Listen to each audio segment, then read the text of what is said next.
ನಮಸ್ಕಾರ ರೀ ಎಲ್ಲರಿಗೂ. ಇವತ್ತು ನಮ್ಮ ಪಯಣ ಬೆಳಗಾವಿ ಮಚ್ಚದಿಂದ ಮುಂಬೈ ವಸೈಗೆ ಗಾಡಿ ಖಾಲಿ ಆಗೋದಿರೋದ ಎಲ್ಲ ರೆಡಿ ಮಾಡಿ ಇದು ಮಾಡ್ಕೊ ಹಗ್ಗ ಕಟ್ಕೊಂಡು ಪ್ಲಾಸ್ಟಿಕ್ ಕಟ್ಕೊಂಡು ಬಿಟ್ಟಿನಿ. ಅದಕ್ಕಿಂತ ಮೊದಲು ಇವರೆಲ್ಲ ಹಿಂಗೆಲ್ಲ ಲೋಡಿಂಗ್ ಮಾಡಿ ನಮ್ಗೆ ರೆಡಿ ಮಾಡಿ ಕೊಡೋಕೆ ಒಂದು 60 ತಾಸು ತೊಗೊಂಡು ಮಾಡಿ ಲೋಡಿಂಗ್ ಆದ್ಮೇಲೆ ರೆಡಿ ಮಾಡಿಬಿಟ್ಟು ಇಷ್ಟೆಲ್ಲ ಲೋಡಿಂಗ್ ಮಾಡ್ಕೊಂಡು ಬರ್ಬಿಡೋದ. ಹಸುವಾಗಿ 10ಕ್ಕೆ ದಬಾದಾಗ ಊಟ ಮಾಡಿ ಹಿಂಗೆ ಮತ್ತು 8:30 ಕರೆಕ್ಟ್ 8:30 9 ಆಗಿತ್ತು. ಆ ಟೈಮ್ನಾಗ ಊಟ ಮಾಡಿ ಮತ್ತೆಲ್ಲ ರೆಡಿ ಮಾಡಿ ಮತ್ತು ನಮ್ಮ ಗಾಡಿ ಹತ್ತಿ ಮುಂದೆ ಬಂದು ಪೆಟ್ರೋಲ್ ಪಂಪ್ದಾಗ ನಿಪ್ಪಾಣ್ಯಾಗ ಫುಲ್ ಡೀಸೆಲ್ ಟ್ಯಾಂಕ್ ಮಾಡ್ಕೊಂಡು ಅಲ್ಲಿಂದ ಡೈರೆಕ್ಟ್ ನೋಡ್ರಿ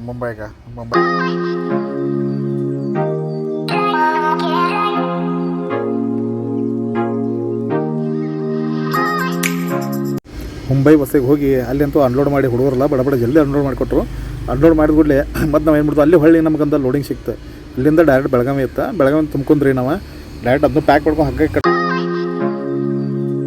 ಬೆಳಗಾವಿ ಬಂದ ಕೂಡಲೇ ಗಾಡಿ ಅನ್ಲೋಡ್ ಮಾಡಿ ಮತ್ತು ನಮ್ಮ ಹಿಡಿದ ನಾವು ಆಫೀಸ್ಗೆ ಹೋಗಿಬಿಟ್ಟು ನೋಡ್ರಿ.